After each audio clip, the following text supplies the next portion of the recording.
Through the magic of theater, we welcome you to 1957. Fear not. At the conclusion of our production, you will be returned to 2019 as effortlessly as you arrived. To acquaint you with 1957, you should perhaps be informed of how the world looks. The Soviet Union will fire the initial salvo in the race for space with the launching of Sputnik 1, the first artificial satellite, in 1957.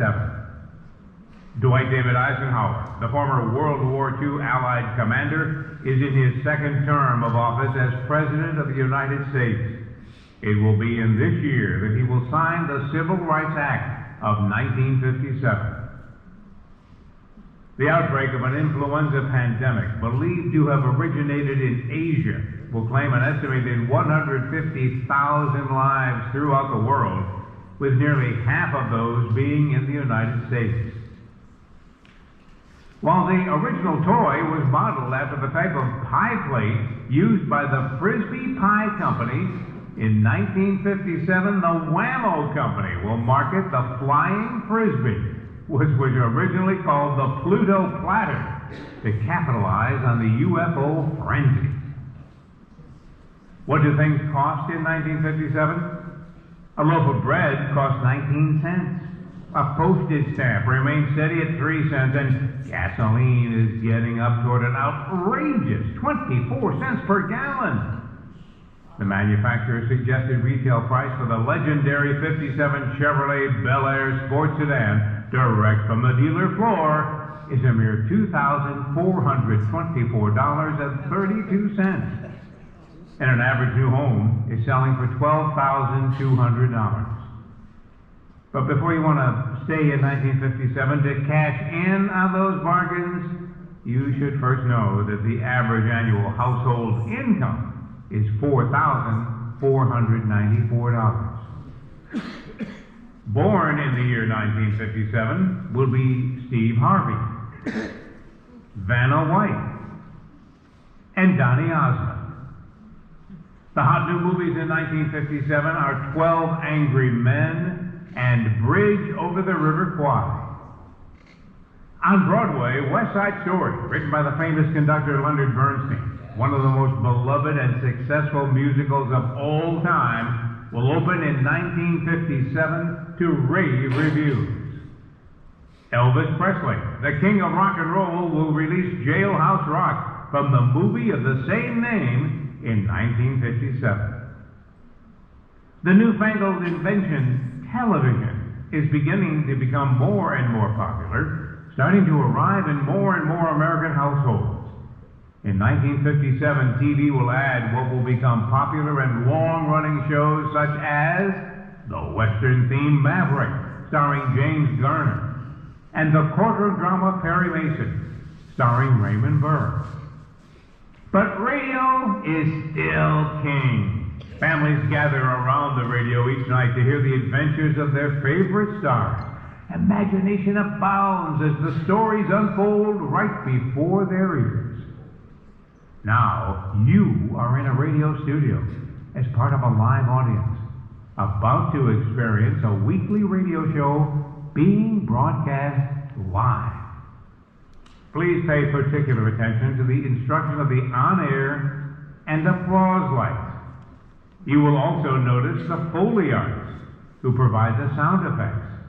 No, there are no computer-generated sounds in 1957. As our show begins, millions of listeners at home are tuning in to our broadcast. The Skelly Oil Company presents Captain Midnight.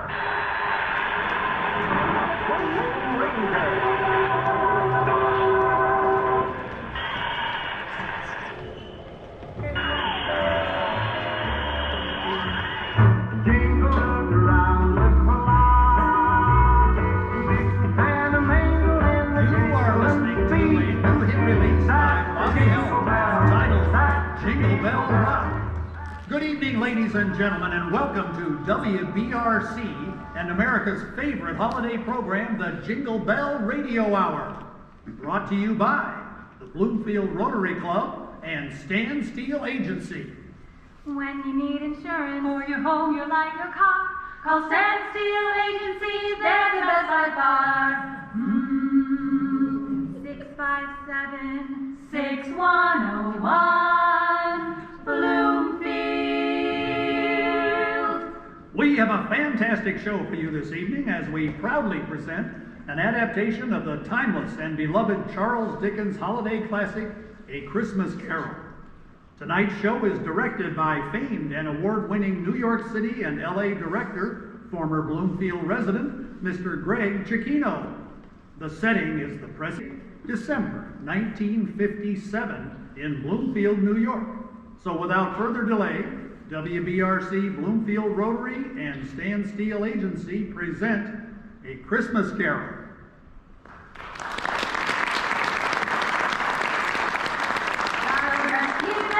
Gentlemen, let nothing you dismay. Remember Christ our Savior was born on Christmas Day to save us all from Satan's power. We were gone astray.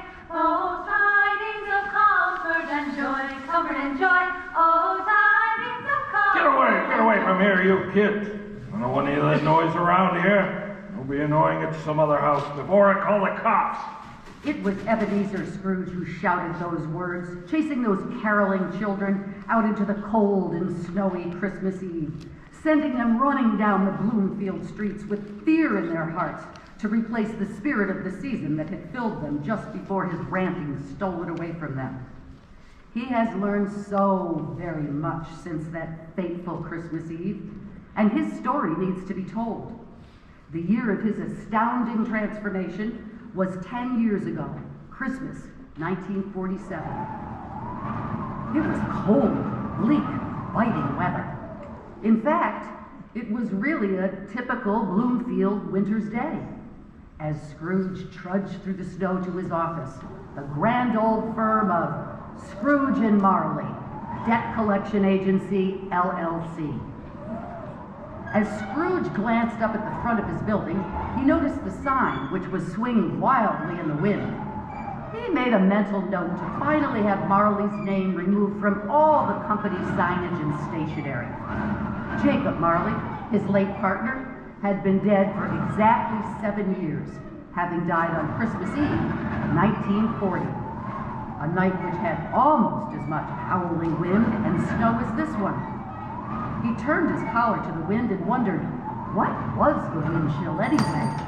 -50? Yes, Jacob Marley, perhaps the closest thing to a friend that he recalled, was as dead could be. Dead as a doornail, as they say. But then, why should a doornail be any more dead than, say, a coffin nail or any other fastener for that matter? It's enough to say that Jacob Marley was thoroughly dead. Scrooge had witnessed his death, signed the death certificate himself, tossed a single shovelful of dirt onto Marley's coffin in the grave, just as instructed, and further agreed to take ownership of all Jacob's earthly possessions, few as they were, pursuant to Marley's final wishes. Actually, Scrooge and Marley had made that agreement when they had first built their business partnership many years ago. Neither of them ever had any use for needless relationships like friends or family or any other such foolish entanglements. Their business was all that either of them really cared about, and so they did terrifically successfully, one might add. Yes, Marley was dead, and he no longer had a need to confuse things by remaining on that sign. Scrooge was sure that Marley would get it. He was sure of that. Scrooge even thought that Marley would most likely have removed Scrooge's name much sooner had the situation been reversed, as long as it didn't cost too much. Always a good businessman, that Marley. A good businessman. Good morning, Mr. Scrooge. Crash it! How many times do I have to tell you to keep your bony fingers off that thermostat? I have to put a lock on that thing. If I do, it'll come out of your wages. The utility bills come addressed to me, or would you be the one that would rather pay RG&E? No, sir, Mr. Scrooge. But I only raised it up to 55 degrees so the ink in my pen would flow a little more easily. You will flow out of here permanently if you don't keep wasting my time and money. Yes, sir. Of course, sir. I won't do it again, sir. Say that you don't, Mr. Cratchit. Oh, come, Emmanuel, and ransom captive Israel. A very Merry Christmas to you, Uncle Ebenezer. Close that door. What are you trying to do? Let the cold in here? or the cold out of here. What, is your furnace broken? It's colder in here than it is outside. Very funny. Well, we like it like this. Well, you know, so do penguins. A very Merry Christmas, Bob. Oh, Merry Christmas to you, Mr. Fred. No, Bob, we've known each other for many, many years. Just Fred, please. Do you have an agenda, Frederick, or is it your purpose here to just disrupt the so-called work of my already underproducing and yet somehow overpaid clerk? Uncle Ebenezer, don't you ever lighten up? It's Christmas. I came to extend the jolliest greetings of the season. So, Merry Christmas. Humbug. Merry Christmas. What possible reason do you have to be merry this season or any other? You poor as dirt. Then what reason do you have to be bitter?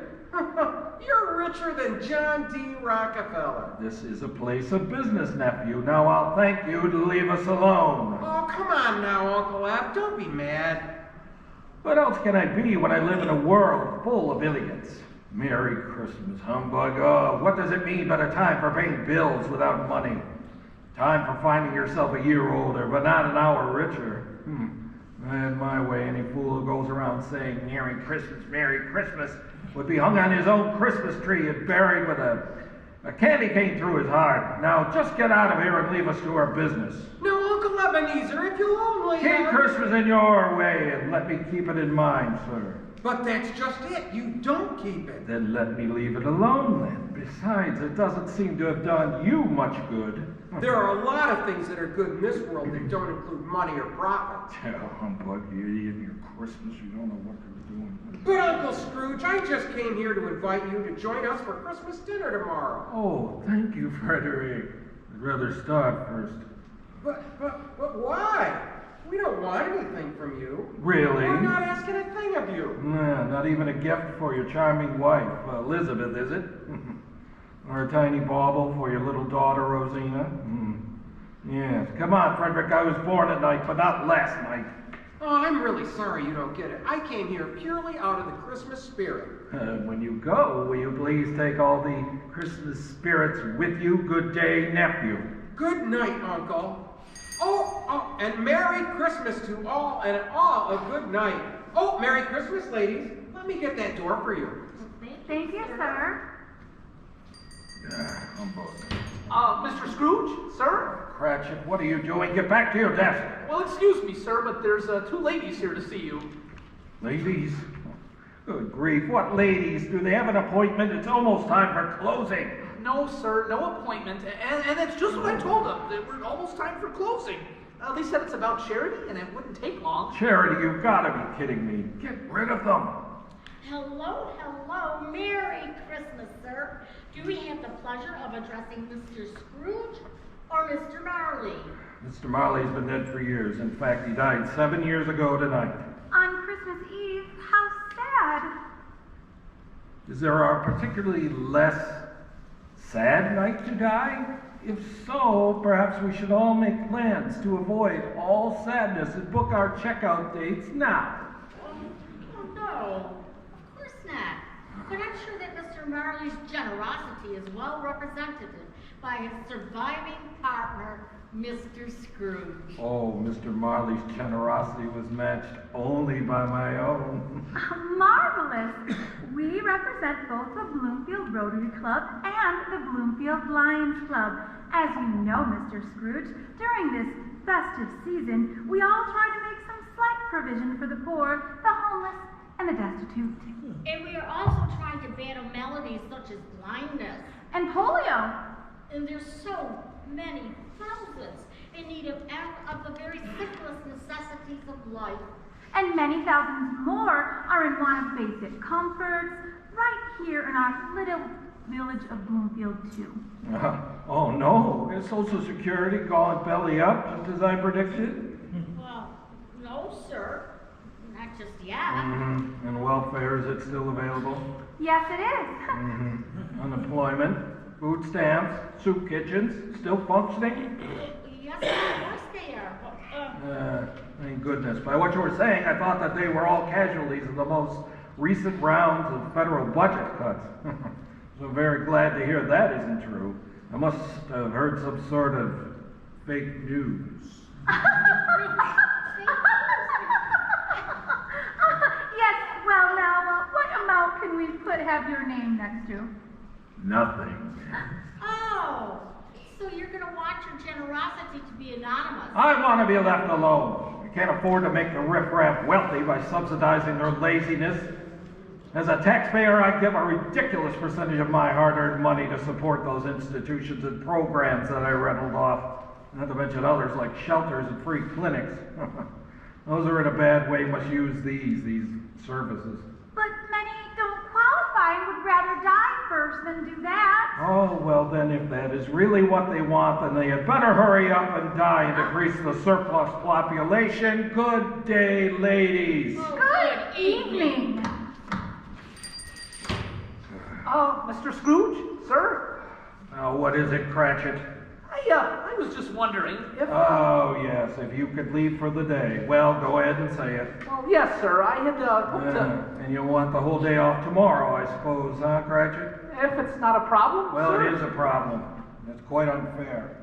I guess that if I docked you a whole day's pay for a day you didn't even work, then you would somehow consider yourself cheated, wouldn't you, Mr. Cratchit? Well, sir, a day's pay is... No, but you have absolutely no problem thinking that I should pay you a day's wages for not working. It's only once a year, sir. Once a year. Pretty lousy excuse for ripping me off every December 25th. Well, I suppose that you must have it or you'll badmouth me all around the village. Set the alarms and block all the windows and doors before you leave. Oh, and make sure you're here on time the next morning. Early for once would be a nice change.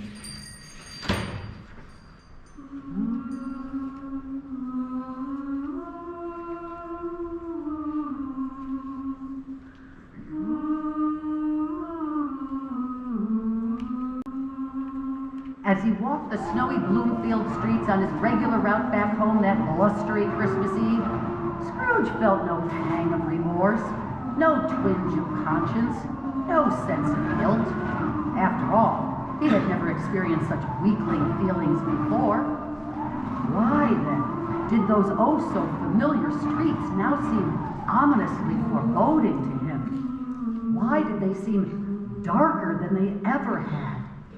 Why did his eyes dart fearfully, looking for some unknown terror, first to the left, then to the right, then to the rear, and then all around again? Somehow he knew that once locked behind his heavy metal front door, the cold fear that grabbed at his heart would be gone. Without realizing, his pace had quickened to nearly a trot as he finally bounded the 4 steps to his front door. He felt a chill run up and down his spine, which had nothing to do with the weather. Then, as he glanced at his door's knocker, the very same knocker that Scrooge had seen every single morning and every single night of each and every day, the familiar Lionhead figure was replaced by the face of the long-dead Jacob Marley. Stunned with fright, he closed his eyes, shook his head, and looked again at the knocker, which then mysteriously appeared to be as normal as ever. Humbug. Quickly, he unlocked the door and stepped inside his house, immediately locking all 3 locks behind him. Humbug. Relieved and feeling a little more than silly, he then went to the kitchen and ate a piece of roaster chicken and mashed potatoes with gravy that he had waiting in the refrigerator. Even though it was nearly a couple of weeks old, Scrooge thought that it tasted just fine. Well, good enough anyway. When he had finished eating, he climbed the stairs to his bedroom. There were 12 stairs, just as always. He felt childish and ashamed that he had been frightened by... what? Nothing. Even still, He slammed his bedroom door and took the extra precaution of locking it shut, which he could not recall ever having done before. He quickly readied himself for bed. Scrooge was startled by the unusually loud clanging of his grandfather clock suddenly striking the hour. He shook his head again, embarrassed by his jumpiness. Then a second bell, a different and louder source again, and he was startled. He covered his ears, trying to shut out the sound. Then a third bell, and the noise was deafening. He felt like he would go mad. And then, after just a few moments, they all stopped at once. Slowly and cautiously, he removed his hands from his ears and felt the eerie silence, deafening silence, a silence that exploded in the room. He didn't dare move, paralyzed and confused. Then, as if sensing his fear from the floor below, he heard the 3 locks of the front door unlatch, one by one. He then could hear the front door thrown open. Scrooge then raced to his phone. There was no dial tone. The phone was dead. Panicking, he grabbed the only thing he could find for protection, his walking stick. Facing his bedroom door, the last line of defense, armed only with an antique walking stick for protection, he could hear someone or something climbing the stairs. He counted the approaching steps like a condemned man counting the pace of the executioner coming toward him. He felt his heart pounding, trying to jump right out of his chest. 12. When Scrooge reached the 12 count, the door crashed wide open. And then, by the dim light of a solitary lamp, he saw it. It stood in the shadow, shining with a sickly bluish gleam. Its eyes were staring into his. 2 dead eyes, staring out of a dead face. Keep away from me. I'm armed. What do you want with me? Much. Who are Who are you? Ask me rather who I was. you? All right then. Who were you? In life, I was your partner, Jacob Marley. Marley is dead. You don't believe in me, Scrooge? I don't. Why don't you believe your own eyes? My eyes are old. Why? Well, I might be dreaming a nightmare, or maybe the 2-week-old chicken, mashed potatoes, and gravy that I ate has upset my stomach. It is making me see things that just can't be. No, hallucinating is more probable than a ghost. You are more likely of gravy than of grave. Do you believe in me or not? Marley, yes, I see that now. I believe in you, but you're dead. You're dead. Why are you here, haunting me? It is required of every person that the spirit within should walk abroad among humanity and travel far and wide. Oh, no. You stay away from me. I warned you. I am armed. I have a walking stick, and I know how to use it. If that spirit has not done so in life, it is doomed to do so after death, and must wander through the world and witness happiness it cannot share, but might have shared on earth. You are fettered in chains. Why, Jacob? Tell me why. I wear the chains I forged in life. Of my own free will, I wore them. I made this link by link and yard by yard. Is that strange to you? Money boxes, keys, and padlocks, heavy purses wrought from steel. No, I think you know this pattern well. Me? Well, certainly do not. Why would you even say that? Your chain was every bit as long as mine some 7 years ago on that Christmas Eve, the night that I died. You have worked endlessly, tirelessly on it since then. It is now much longer, much heavier than the one I carry. It will grow even more so as you continue on your current path through your miserable life. Ridiculous. I don't see anything on me. There's no chains. Neither could I, until my final condemnation. Oh, it is there, Scrooge, ponderous beyond your imagination. Trust me on that. You were always a good businessman, Marley. I was thinking so just today, in fact. Business! Humankind was my business. Charity, mercy, kindness, forbearance were my business. But I turned my back on these in search for wealth. I suffer for it now. But you've been dead for 7 years. Surely you're beyond all suffering. Listen to me, Scrooge! My time with you is short and is nearly gone. Just as I have suffered, so will you. Your life is mean and nasty, your soul is shriveled. Just as mine was. And is, and will be eternally so. But while life still beats within your chest, you still have one chance, one hope, one opportunity to avoid my fate. Hope? What hope is that, Marley? Please tell me. You will be haunted by 3 spirits. Wait, you mean 3 more ghosts? I don't think that would be the first in the dark of the morning when the clock strikes 1, the second spirit on the stroke of 2, and the third will come when the bell tolls 3. Couldn't they all just come at once, Jacob, and have it over with? Well, Molly, please don't. Just spare me, please. Look to see me no more, Ebenezer Scrooge, but remember all that I have said. Remember. My child, is this too late to rest on Mary's lap is sleeping? Whom angels greet, what anthems sweet, while shepherds watch our keeping. The thought of 3 more spirits scared Scrooge more than he had ever been frightened in his entire life.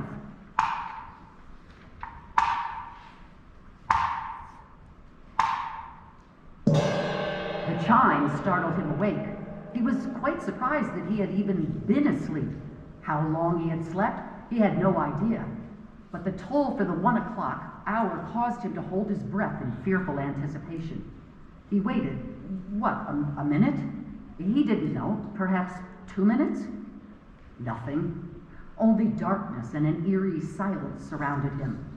Finally, Scrooge exhaled and relaxed. 3 spirits. Humbug.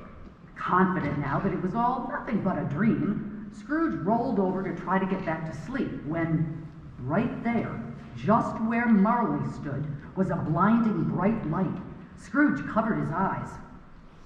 You must come with me, Ebenezer Scrooge. Come? Are you insane? 1 in the morning. Go where? When did you get in here? What do you want? Are you the spirit that Marley warned would visit me? I am. Who and what are you? I am the ghost of Christmas past. Long past? No, your past.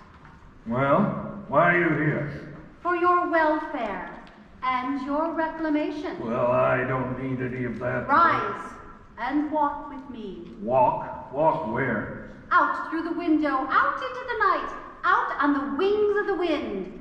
Come with me, Ebenezer Scrooge. What? Are you insane? I'm human. I can't walk on the wings of the wind. Just touch my sleeve and you will be upheld.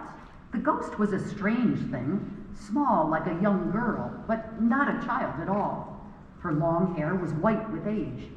She wore a pure white robe, laced at the neck and sleeves with green trim, and she carried a branch of fresh holly in her hand.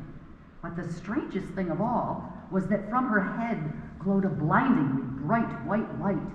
Spirit, I will do what you tell me, but that light, can you turn it down some? Is it blinding you? Of course. The light of human kindness would be blinding to you, Scrooge. She produced a green cap that she put on her head to dim the light. There, is that better? Yes, thank you, Spirit. Come, touch my sleeve and we will go. Scrooge did as the spirit demanded, and at the instant he touched her sleeve, they were whisked through the window and actually did ride on the wings of the wind. Everything became a spinning, whirling blur. A feeling of nausea overcame Scrooge, but quickly passed.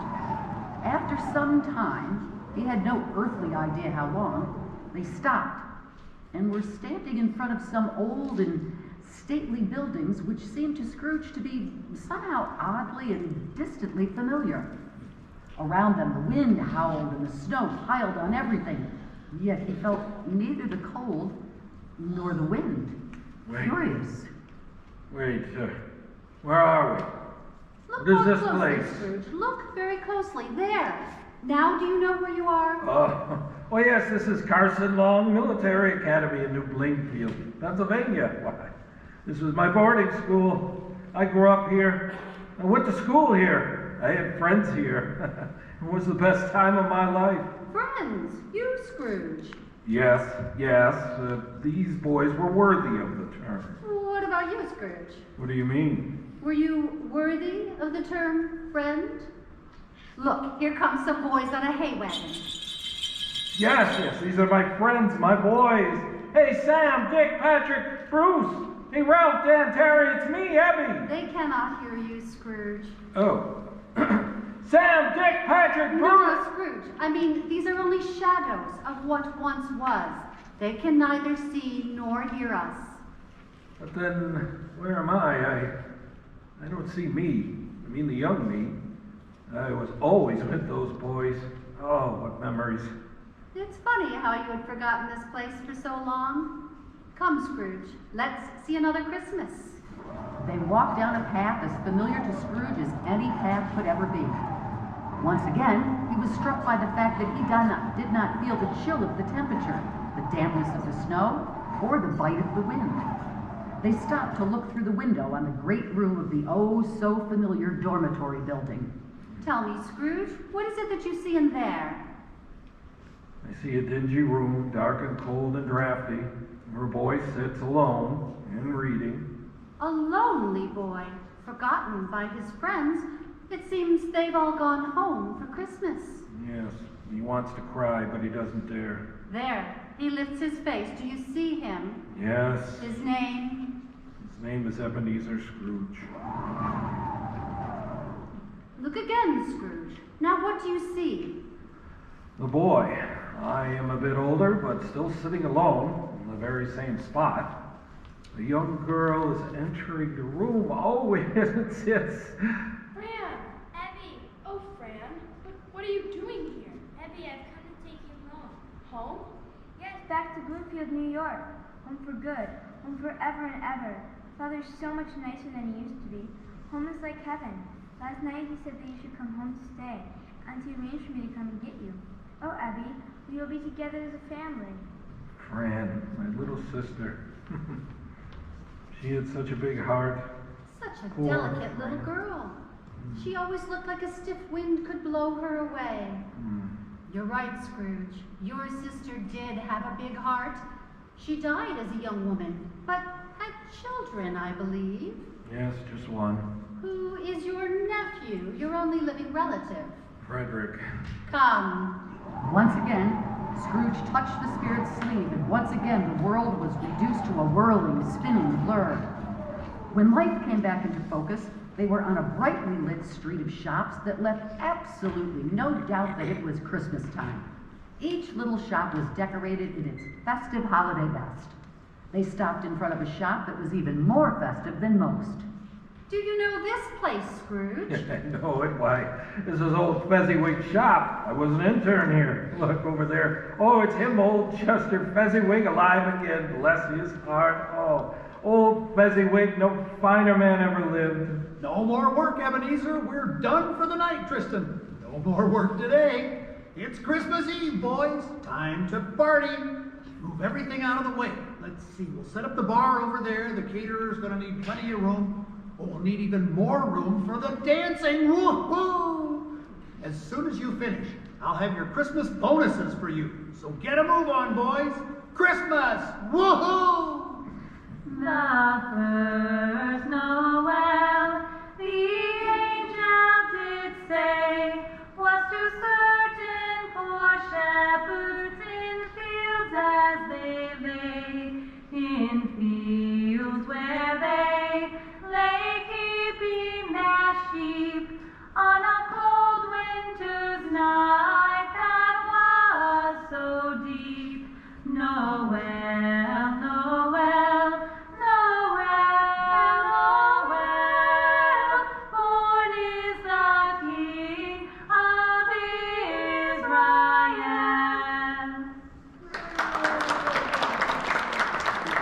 Well, the employees all seem to be so happy and having a good time. Oh, yes. Oh, Fezziwig really knew how to throw a party. What a guy. What a wonderful man. Food and more food and drink and music and dancing and laughing and singing carols, all for his workers. Yes, it seems you got it right, Scrooge. Fezziwig knew how to party. Oh, what a great boss he was. But isn't that you over there, Scrooge? Dancing? The Charleston? Yes. Yes. It's Victoria. My Victoria.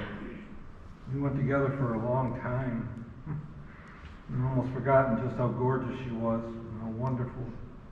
We were so much in love. Oh, Ebenezer, this is such a beautiful engagement ring. This is the greatest Christmas present ever.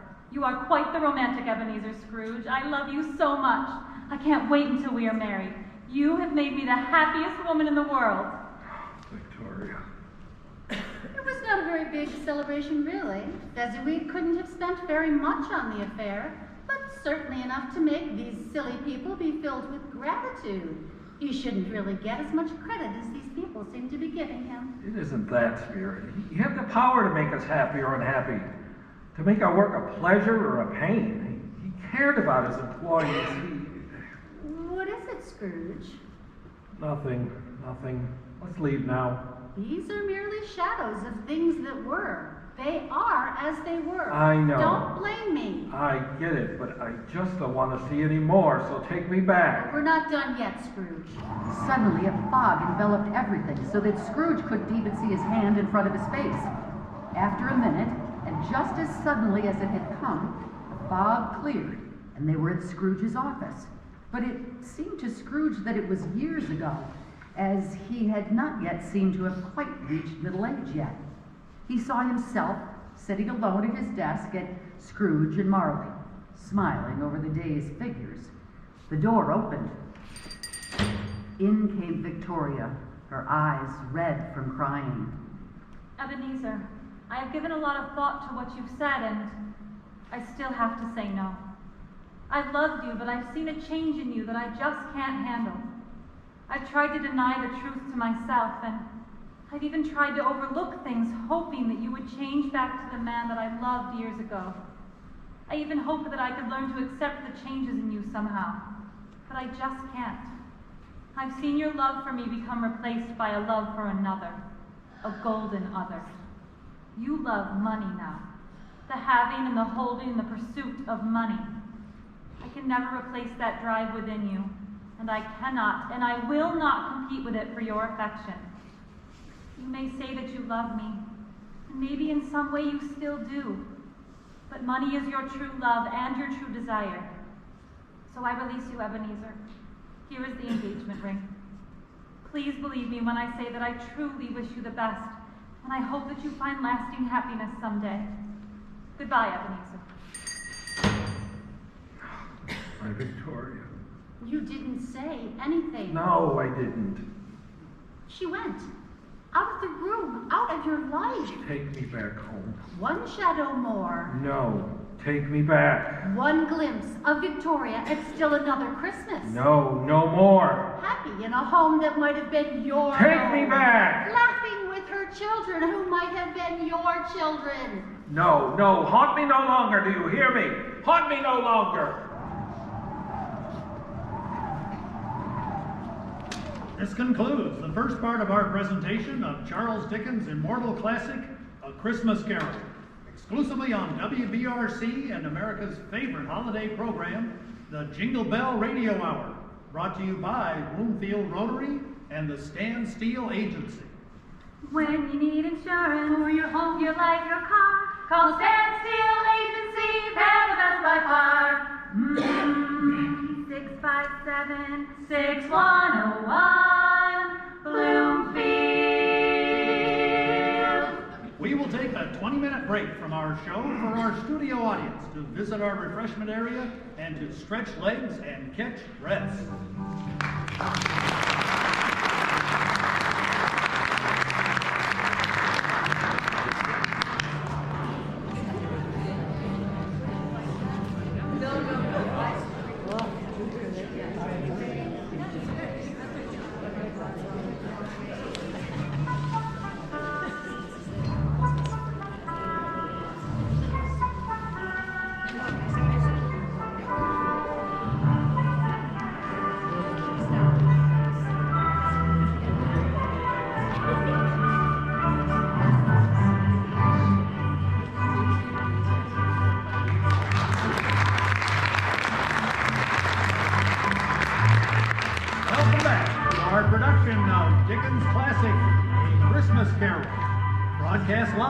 WBRC and America's favorite holiday program, the Jingle Bell Radio Hour.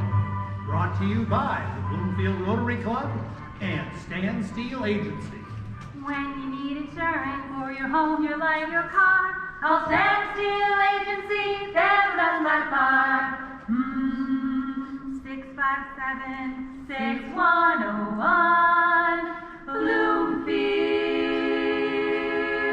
And now, Part 2 of A Christmas Carol.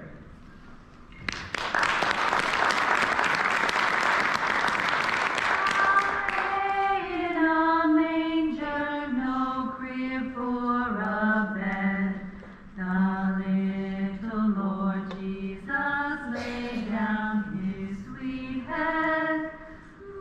Somehow, Scrooge found himself waking up in his own bedroom. He wasn't at all sure if he had just dreamt about being haunted by Jacob Marley and the ghost of Christmas past, or if it had truly happened. Everything just all seemed so real. In any case, he was startled, fully awake by the church bells chiming, announcing the 2 o'clock hour. Scrooge was confused because he had never even noticed the church bells before, at least none so loud, and certainly not this early in the morning. Had they somehow moved the steeple to right outside his window?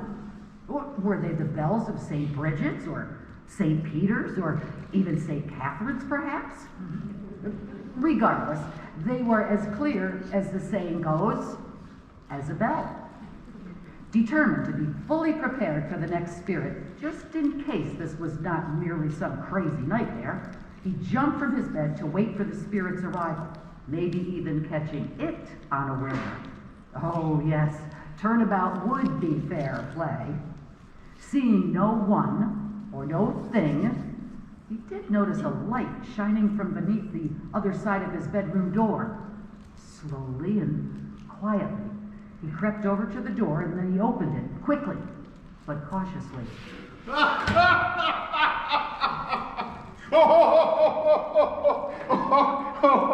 Well, you must be the legendary Ebenezer Scrooge. Look upon me, man, and know me better. I am the spirit of Christmas present. And please don't make one of those predictable and tiresome jokes. Jokes? Me? I don't do jokes. What do you mean by legendary? You are quite the topic when all my brothers and sisters get together. You have many brothers and sisters, Spirit? Almost 2,000. One for every Christmas since the first. The ghost of Christmas Spirit was a giant of a figure, at least twice the height of Scrooge and of tremendous girth. His hair and his beard were jet black, and his face fairly glowed with jolly. He wore a green floor-length robe trimmed in gold and a crown of holly on his head. He sat regally on a massive golden throne, and all around him were tables of food in such great quantity that there seemed to be enough to feed the whole country. The spirit himself held a massive turkey leg in one hand and a golden wine goblet in the other. Scrooge stared at him, more it seemed in wonder than in fear. Then the spirit laughed. Oh, you look baffled, Scrooge. Have you never seen the likes of me before? Never. What? You've never even walked with any of my sisters and brothers? Never. Well then, come, walk with me now. Well, I've seen the Christmases of the past, and they weren't very merry. Oh, come along, man, come along. I'll show you the Christmas of today. Touch my robe and we'll be on our way. As soon as he touched the sleeve of the spirit's robe, the sensation of whisking through the air once again overtook Scrooge. He couldn't tell toward where they were moving, as everything was shrouded in thick gray mist, like being up in the clouds, which, as Scrooge reasoned, they just might have been. In mere moments, however, the feeling stopped instantly, and everything was clear once again. Scrooge found that they were standing on a mountaintop that certainly could not be Bristol Mountain. Scrooge had lived in Bloomfield for nearly his whole life, and he knew that there wasn't a mountain around which was nearly as large as the one on which they stood. From that vantage point on top of that mountain, Scrooge thought that he could see nearly the entire earth. There lies below you the world. Look, Scrooge, and tell me, what do you see? Well, I see the brightness of billions of Christmas lights twinkling on millions of homes. See family and friends joined together. Making merry. Yeah, over nothing. And I see children playing with their bright new toys. Laughing. Well, I see the sick in their hospital beds. Smiling with a new hope. Well, there's a salt mine where miners are working deep in the bowels of the earth. And even they are happy on Christmas. Yes, they seem to be. Oh, look way out there on Lake Ontario, a ship tossed by the wind. On the deck, there's two sailors shaking hands. To wish each other joy. Yes, I see all of that. And all of that is the magic, the spirit of Christmas.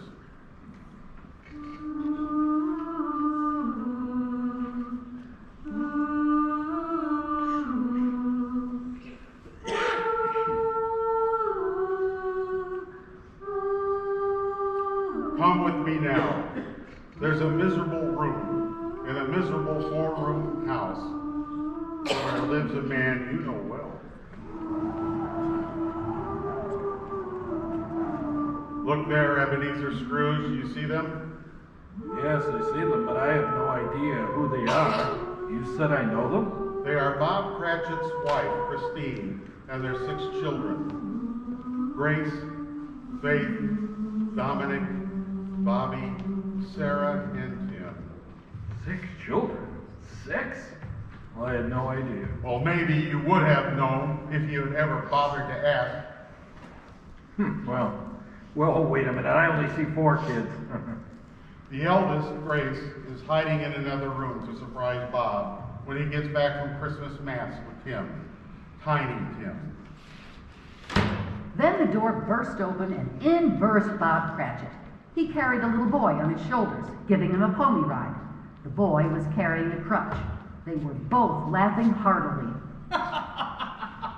Merry Christmas, my family! Merry Christmas! Merry Christmas!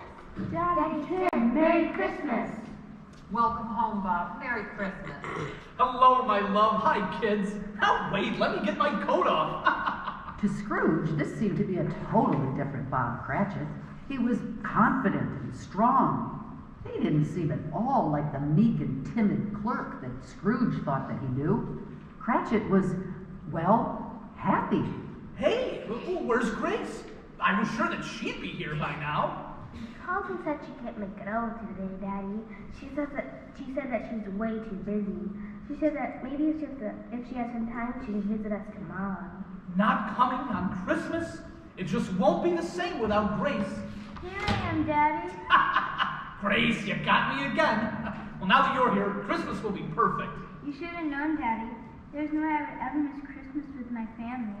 Besides, who would want Mommy at the feast? I would. Me too, me too. I can help at the table and eat everything. Mommy, I'll go get dinner ready to put on the table. Thank you, Grace. You're a big help. I'm exhausted after being on my feet all day. Come on, Sarah and Faith. You two can give me a hand. Bobby and Dominic, you can set the table. I don't know about the rest of you, but I can't wait any longer. The smell of that turkey is driving me crazy. I can't wait for the dessert. Mom's sweet potato pie. Let's get going. Come on, I'm starving. And how was Tim at church? Why, he was as good as gold, and better. I was as good as gold, Mommy. As good as gold. He gets very thoughtful sitting in church, and he thinks so deeply. He told me he wanted everyone to see him at Mass on Christmas Eve. And why is that, Tim? Because I am disabled, and if people see a boy with a disability on Christmas, well, maybe they can remember that this is God's day. It was God that made the lame to walk and the blind to see. Oh, tiny Tim. Well, wasn't it, Mommy? Of course it was, sweetheart. Right, Daddy? Who else, Tim? And one day he'll make me walk again. Someday I'll just throw away my crutch and never have to use it again. That's right, Tim. Why, you're getting stronger every day. Just feel his arm, Mommy. Feel his arm. Feel my arm, Mommy. Feel my arm. Oh, wow, you're getting to be a regular Steve Reeves. Who's he, Mommy? You know, Hercules from the movies. Yay, I'm getting to be like Hercules. Hercules. Hercules. To the table, everyone. Dinner is served. Oh, it seems like such a small feast for such a large family. It was lovely prepared, but it really seems enough for two, let alone 8. That turkey isn't much bigger than a medium-sized chicken. Scrooge was struck by the enthusiasm shown by each and every Cratchit crowded around that table. As Bob rose to carve the turkey, the family quieted in anticipation of a patriarchal determination. Mrs. Cratchit, Cratchit children, I declare this to be the finest turkey ever roasted in the entire history of turkey roasting. I've never seen a more beautiful turkey. Certainly thing of a Norman Rockwell painting. And for our bellies. Amazing how pleased they are at, what was it that you said? Oh yes, such a small feast for such a large family. Apparently they appreciate whatever they can afford. Then again, maybe their love for each other grows that appreciation. I didn't know. I just didn't even know. Dominic, why don't you offer the blessing? Of course. Please bow your heads. Heavenly Father, please bless this feast and may it nourish our bodies as you do our souls. May it help to make us better servants for you. May we be ever mindful that you are our great and glorious Father. Amen. Amen. Beautifully said, Dominic. Great job, Dominic. And now, everyone dig in. Quite a strange family, eh, Scrooge? Strange? What are you talking about, Spirit? Well, they seem so happy and they don't even realize that they're as poor as dirt. Attention, please. Attention. A toast. I declare this to be the finest success of Mrs. Cratchit since our wedding. There has never been a finer meal put before us. Everyone agree? Here, here. Well, thank you all. Further, I propose a Christmas toast to the sponsor of this wonderful feast, Mr. Ebenezer Scrooge. There you go. Thank you, Cratchit. Robert, you cannot be serious. We were able to have this meal in spite of him, not because of him. Oh, Christine, now please, don't be like that. Think of the kids. After all, I have a job, and there are so very many people who are unemployed, and, well, it's Christmas. Then I'll drink to him for your sake and the day's. To Mr. Scrooge. To Mr. Scrooge. Now, lastly, I'll propose a toast to all of us, the Cratchit family. May God bless us. God bless us, everyone. God bless us, everyone. You seem so very happy. So very little. Love, a family, Christmas, a certain formula for happiness, it seems. But I'm not so sure you agree, Scrooge. Look now, the family gathers around the fireplace, and Tiny Tim leads them in a Christmas carol before heading off to bed. Oh, come, all ye faithful, joyful and triumphant. Tiny Tim is so pale, so thin. What's his affliction, Spirit? He, like so many others worldwide, is afflicted with polio. Spirit, tell me, will Tiny Tim live? Does Tiny Tim live? I see a vacant seat at the Christmas dinner table, and by the fireplace a crutch without an owner, carefully preserved. If these shadows remain unchanged by the future, the child will die. No, Spirit. Say he will be spared. Say he will live. Do you worry? Why, if he will die, then he had better hurry up and die and decrease the surplus population. Spirit, no. There must be others in the world, poor and needy. Is there no social security? Is there no welfare? No, Spirit, I didn't. Are there no food stamps? No soup kitchens? Spirit, I was... Come. With no further discussion, Scrooge touched the spirit's arm, and all things disappeared into a deep, dank fog.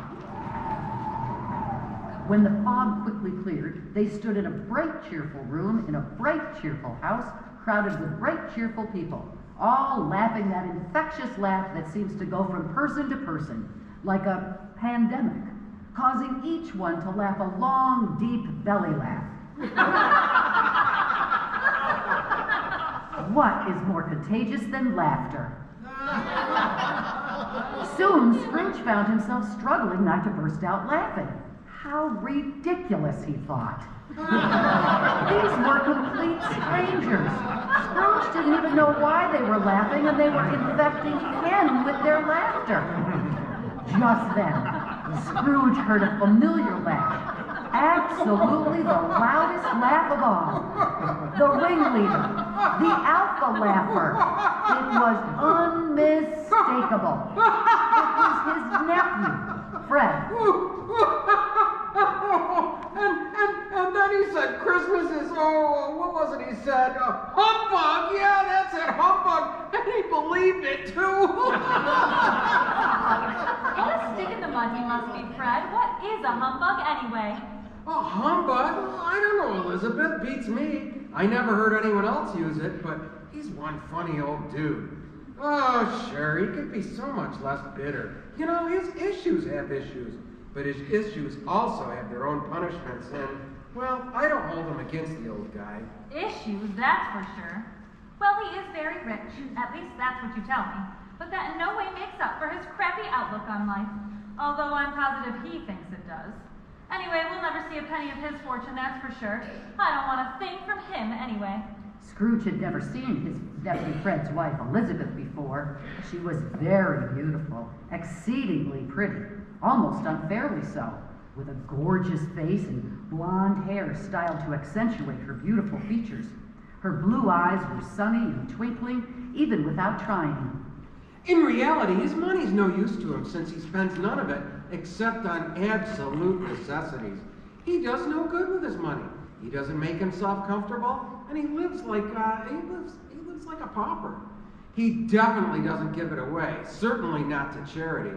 I think money is just a way for him to keep score, and that's all. I believe that he plans to try to prove the old saying about not taking it with you to be completely wrong. I have no patience with him or anyone like him, if there is anyone like him. Oh, I hope not. You know, I feel sorry for him, I really do. You know, I couldn't be mad at him if I tried. He's lonely and doesn't even know it. He has no friends whatsoever. And when his only family invites him to Christmas dinner, he refuses. So who loses? Him, Uncle Ebenezer. Well, he lost out on a terrific dinner with excellent company. Oh, yes. In any case, I plan to invite him here every single year, whether he likes it or not. You certainly come from some strange genes, my love. Scrooge felt an odd emptiness deep inside. He considered himself fortunate, however, that he was able to quickly dismiss it. As the guests sang song after song and then played party games like charades and 20 questions. He'd never been much of a singer, but he felt that he easily would have won most of the games. As much as he hated to admit it, it did seem like a lot of fun. We must leave, Scrooge. Can't we watch just one more game? My time is short. Scrooge took a good look at the ghost of Christmas present. He could not believe that the spirit seemed to now be so much older than when Scrooge had first seen him. His hair and beard had turned from jet black to completely white. And Scrooge also noticed that the ghost now seemed to stoop a little. It occurred to Scrooge that the spirit seemed to have aged to a very old being in the short time since he was first in his house. Shaken, Scrooge asked the spirit about his changed appearance. My time is short. The spirit said again. It was then that Scrooge saw 4 small feet, bony feet, jutting out from beneath the spirit's floor-length robe. 4 feet that were clearly not those of the spirit itself. Overcome with curiosity and pointing at the feet, Scrooge said, What are those? Obviously not yours. The ghost of Christmas present lifted the robe slightly to reveal 2 children, a boy and a girl. They were every bit as bony as their feet had suggested. They were barely clothed and completely covered in filth. They appeared to be more animal than human. Scrooge was shocked and appalled at the sight of them, but all that he could manage to say was, Are those your children? These are humanity's children, and they cling to me out of desperation.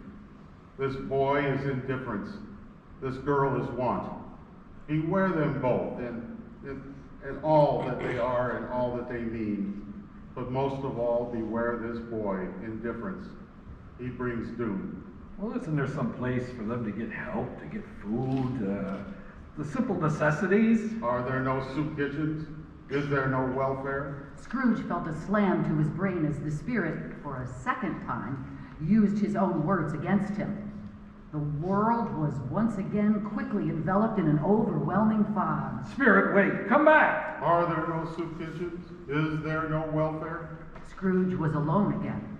He didn't believe that he ever felt as empty and as lonely and, well, as ashamed as he did at that very moment.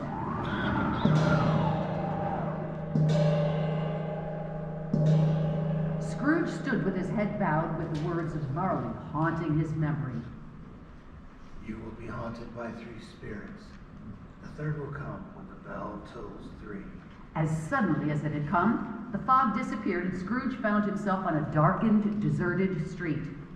Scrooge could feel himself shivering violently, not so much from the cold and the icy wind, but rather out of pure fear, because coming toward him out of the inky darkness, he saw a solitary phantom, draped and hooded all in black, gliding rather than walking, as a mist rolls in along the ground. It slowly, gravely, silently approached. Scrooge fell to his knees. The specter's clothing shrouded its head, its face, and its body, leaving nothing visible except a single hand, which was no more than a chalky white bones of a skeleton. It stopped in front of Scrooge, but didn't speak or move for a long time, its robe rippling in the wind. It was just as tall as the prior spirit, but a mere stick figure in comparison to the rotund image that had left Scrooge only moments before. The very air itself seemed static with despair and gloom. Finally, the spirit spoke. I am the ghost of Christmas, yet to come. I will show you the shadows of things that have not yet happened, but will happen in the time ahead. Ghost of the future, I fear you more than any other spirit I have seen.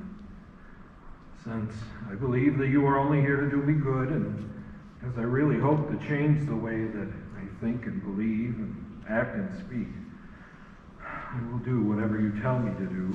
Come, Ebenezer Scrooge. Unlike with the prior spirits, there was no need to touch a sleeve. All Scrooge had to do was follow the spirit's lead, and the entire world around them changed with every step the phantom took. In short order, the spirit stopped and pointed. Look there, Scrooge. Do you know that street? Yes, my business is here. I don't know what that building over there in the corner where the Agway building should be is. It will be built in time, yet before you. Come. They entered a building that Scrooge knew to be the Exchange, where he would conduct much business each day. He noticed that at his accustomed place was occupied by another. But where am I? Who is that at my regular desk by the fireplace? Do you recognize those two men? Yes, I know them very well. They're my friends. We do business together. Listen then to what they say. Well, old Scratch has finally gotten his at last, huh? So I heard. When did he die? Last night, I believe. What was the matter with him? I thought he'd never died. What's he done with his money? Oh, I don't know. Left it to his business, I suppose. Then I guess the big question is, to whom did he leave the business? He hasn't left it to me, that's all I know. Well, I'm sure he wouldn't give it away. It's probably going to be a real cheap funeral. I can't think of anyone who'll go. I might go. Really? You? Yeah, if a buffet lunch is provided, sure. Well, I guess then, if you're going, I'll go. You know, now that I think about it, I might have been his best friend in the world. We actually stopped and talked once, and it wasn't even about business. Really? What on earth did you talk about? How old, isn't it? He said yes. That was it. The whole conversation. So I think I really must have been his best friend. Yeah, you must have been his best buddy, all right.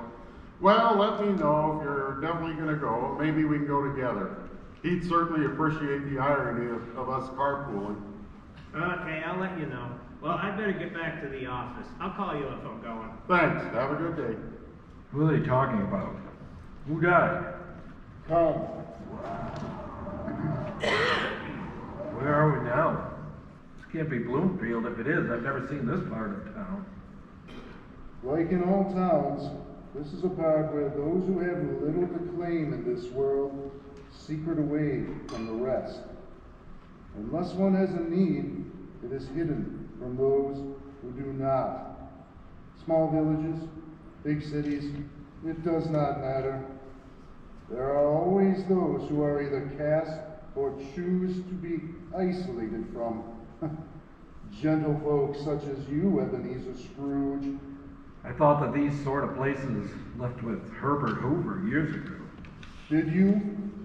Poverty, hunger, homelessness, and need do not go away that easily. Look and learn, Scrooge.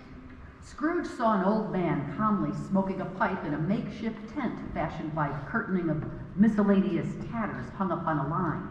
Two women, both carrying bundles, and a man entered his shop. Company! Well, well, well. If it isn't the Three Musketeers, Miss Clara, the laundry queen, Miss Minnie, the cleaning woman extraordinaire, and Mr. Kelvin, our most solemn undertaker. Must be that some unfortunate has met an untimely demise. Hey, hello, Joe. Yeah, it seems that we all managed to hit a little bonus when the tightwad himself died. Me, well, he gave me his laundry to do the morning of the day he died. A little gift for Clara, I guess.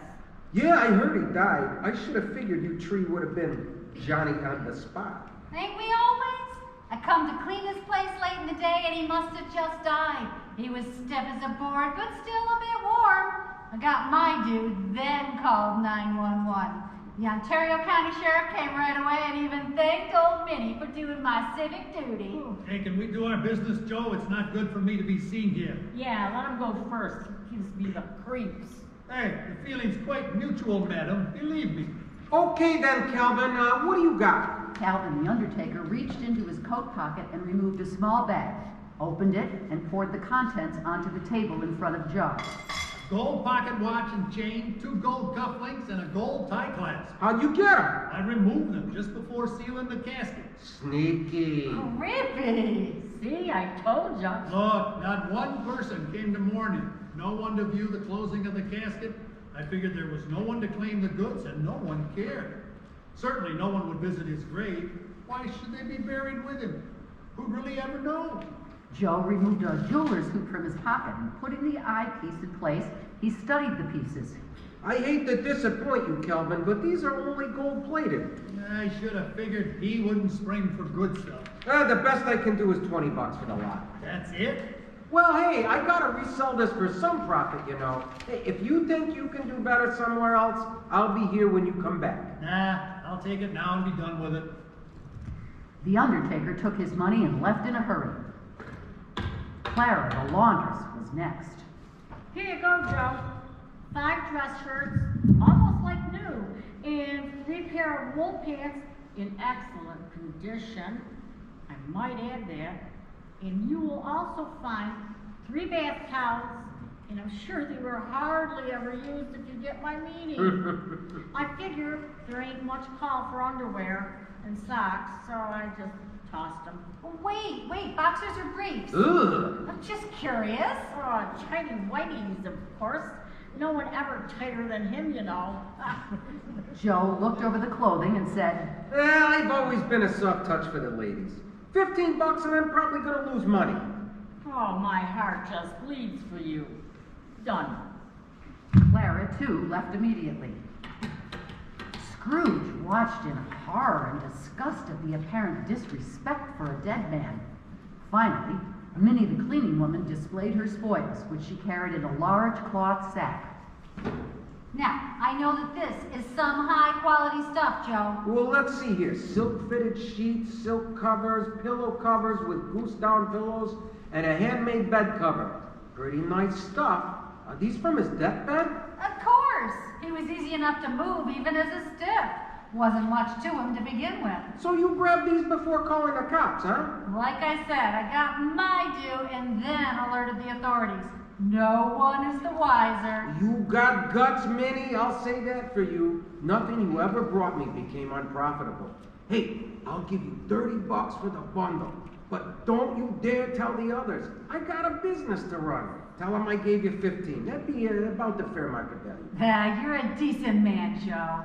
Spirit, I see. The case of this unfortunate dead man might be similar to my own fate, but I can change. Suddenly, all went completely black, and the surroundings instantly changed, frightening Scrooge. What happened?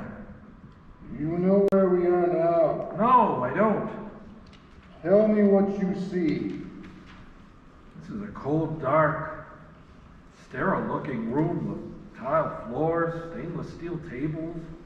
All around on the walls, it looks like they're a series of very large filing cabinets. Oh, this is a morgue! Open drawer 42. There. Right next to where you stand. No, I'm afraid there might be a dead body in there. Let's get out of here. Open the drawer! Trembling, Scrooge reluctantly did as the spirit said, pulling back his hand several times. Finally, he slowly pulled open the drawer and looked inside. It's me! Yes, you are dead, Ebenezer Scrooge. But why am I alone? Why isn't there anyone getting me out of this horrible place? There is no one who cares to claim you, to mourn you. No one at all. Not one voice saying a prayer? Not even one tear shed? Must I be alone in the dark forever? Alone. Oh, no, there must be someone. I have friends. Those men that we heard at the exchange, they were your friends. Or so you said. Surely somewhere there is sorrow. Yes, there is. Come. As Scrooge looked up at the spirit, they were immediately placed in the Cratchit household. Mrs. Cratchit and 5 of the children were seated around the table. Some reading, some sewing, some just staring into space. It was quiet and movement was barely perceptible. Dad seems to be a little bit late tonight. He seems to walk a little more slowly these days. Yes, he does. And yet I remember him walking very quickly sometimes, even with Tim on his shoulders.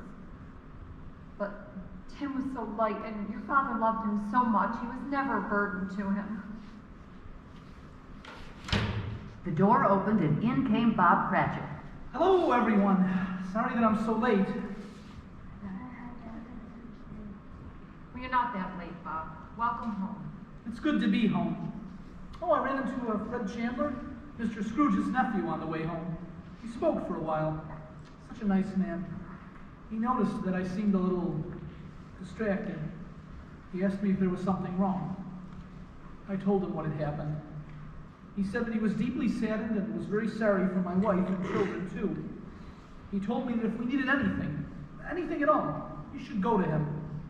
He really meant it. I could tell. What a good man. Spirit, is it? Did Tiny Tim... Home, Scrooge. As the ghost's skeletal hand pointed, they were immediately transported to another place at another time.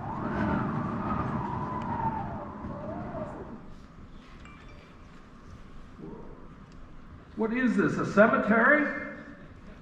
Why haven't I seen enough of death? Look, Ebenezer Scrooge. Before I look, please answer one thing. Are these the shadows of things that will be, or are these the shadow of things that may be? Look. If a man changes his ways, why can't he change the course of the future? Look, Ebenezer Scrooge. Oh, it's Bob Cratchit kneeling there. Is it? Oh, did Tiny Tim die? Hear the father mourning for the son. I wish that you could see this place, Tiny Tim. The grass is beautiful. More beautiful than you've ever seen. And flowers, too, and birds, and trees. It's so peaceful. You'll like it here, Tiny Tim. There'll be no pain. And you can finally throw away your crutch. And you won't be alone either. I'll come every Sunday, right after Mass, just as I promised. And as I walk home, I'll feel your tiny weight on my shoulders, just the way we used to walk. Right, Tim? And I'll hear your laugh, and I'll see your smile, and I'll think to myself, I'll think he's here, just as he always was. He's here. Tiny Tim. Oh, Tiny Tim. Tiny Tim, born 1941 and departed this life 7 years old. Must this be? Must this father cry out his heart on a gravestone? Tell me this must not be. There was a man named Ebenezer Scrooge. He might have saved this boy. He will, he will. Let me have one chance, one more chance. It was promised to me that if I change my ways, I will honor Christmas in my heart and in my soul, and I will try to keep it all year long. I will live in the past and the present and the future. The spirits of Christmas will thrive in me, I swear. Only tell me that I can sponge away the writing on that headstone. Tell me. The spirit said nothing more. Scrooge lunged and clutched at the ghost's leg with all his might as he sobbed uncontrollably, saying, Tell me, tell me, tell me, tell me.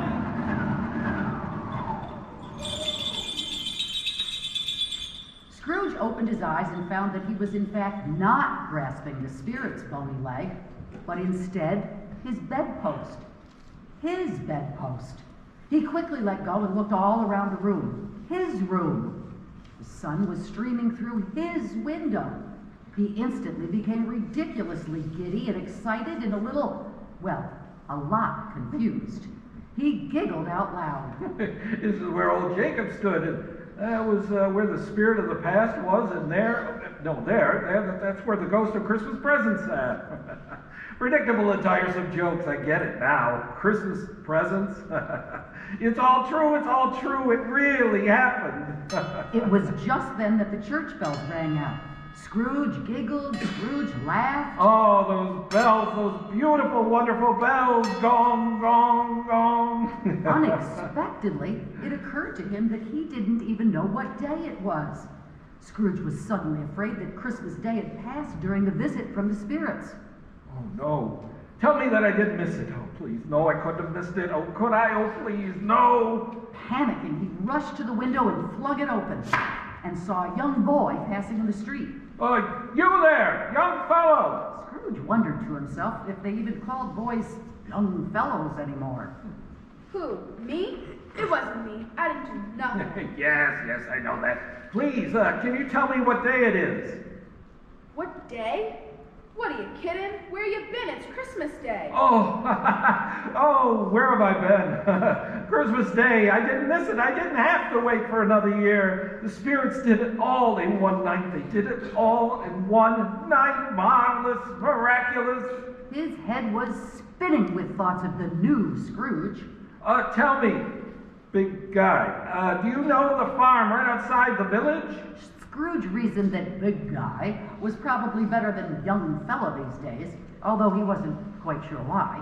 Bessemer's farm? Of course I do. It's right by my house. Oh, what a brilliant kid you are. Do you know if they still have the prize turkey for sale, that huge one? The one as big as me? The one they call Big Billy? I saw it there 15 minutes ago. Oh, fantastic. Go buy it. Yeah, sure. What? My good looks? Oh. Get out of here, big guy. No. Come back. I'm serious. Tell them to put it on my tab. Ebenezer Scrooge. That's me. They know who I am. It doesn't matter what it costs. And if they have a problem, they can call me at 657-4440. Have them deliver it to Bob Cratchit on Maple Avenue. Tell them not to tell Cratchit who sent it. That's important. Don't tell them who sent it. Here's $10 for your troubles, and if you can get it there within the hour, I'll give you another 10. All right, I'll be back for sure. Don't you put your wallet away. Oh, never again, never again. As the boy tore off, Scrooge shouted, Oh, and kiddo, Merry Christmas! Merry Christmas to you, Mr. Scrooge. Scrooge felt goofier than any goofy kid ever was. He dressed as fast as he could. Feeling reborn, he wanted to look his absolute best. Peering into the mirror, he could hardly recognize himself. Oh, what is that I'm wearing? Why, it's a smile. A genuine inner-ear smile. Me, and smile, and what do you know? Oh, it looks great on me.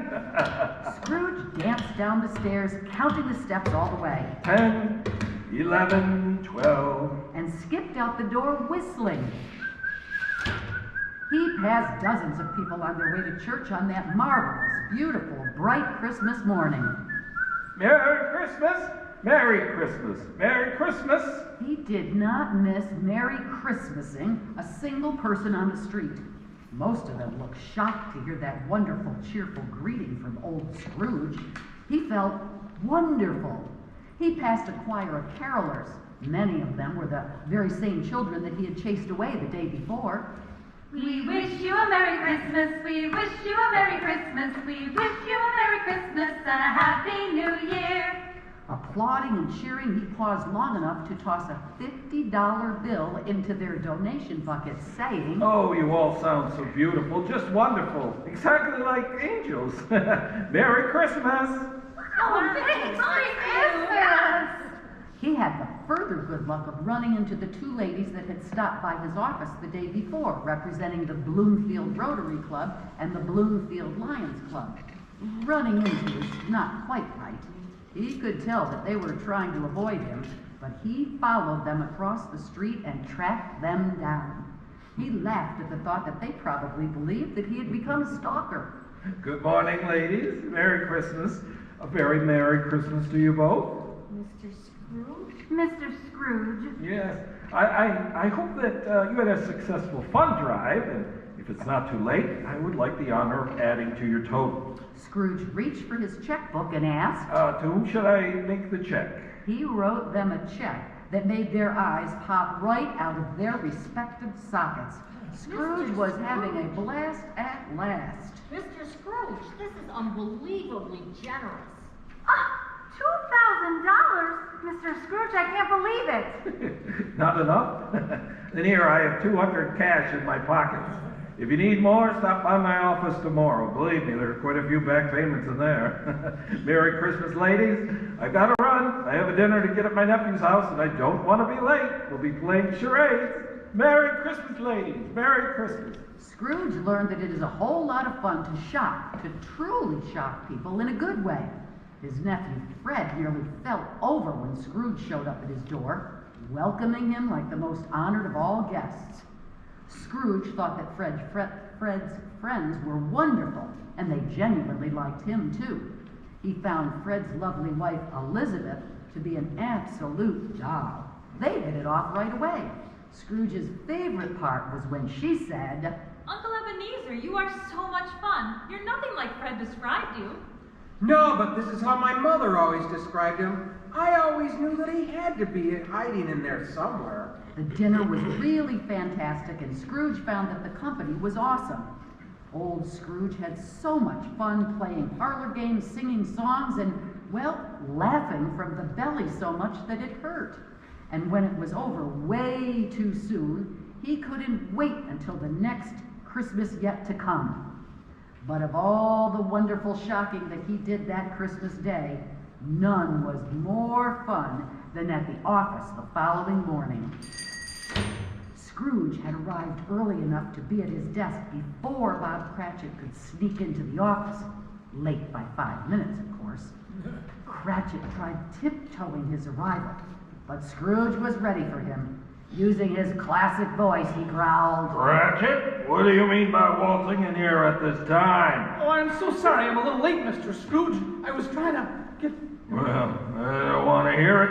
I warned you, Cratchit. And now I'm afraid that you leave me no choice but to triple your salary. Oh, but sir, Wait, yeah. What? Yeah, that's right, Bob. I'm tripling your salary. And how do you think this sounds? Scrooge and Cratchit. That's a nice ring, don't you think?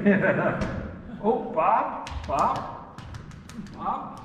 Joy to the world, the Lord is come. Let earth receive her King. And Tiny Tim did not die. He grows bigger and stronger every day. Tim was absolutely right when he said that he would one day throw away his crutch. He no longer needs a crutch at all. He is such a wonderful kid. He's just Tim now, no longer Tiny. In fact, he's the power forward on the Bloomfield High basketball team. First team of Finger Lakes West Conference in his junior year. Scrooge has seen every one of his games, cheering louder than any cheerleader ever dared. He has tried to be like family to Tim and to his brothers and sisters, all of whom call him Awesome Uncle Ebby, much to his delight. Yes, Scrooge keeps Christmas now, and he tries, really tries, to live it all year long. He keeps the spirits of Christmas past, Christmas present, and Christmas future in his heart and on his sleeve. And, as Tiny Tim observed, God bless us, everyone. God bless us, everyone. This concludes the WBRC production of the Jingle Bell Radio Hour and tonight's performance of Charles Dickens' A Christmas Carol, brought to you by the Bloomfield Rotary Club and Stan Steele Agency. When you need insurance for your home, your life, your car, call Stan Steele Agency, they're the best by far. 657-6101, Bloomfield. Please join us next week when we will present the delightful screwball comedy, That One Crazy New Year's Eve in Ionia. From all of us here at WBRC, the very happiest of holidays to you and yours. Thank you and good night.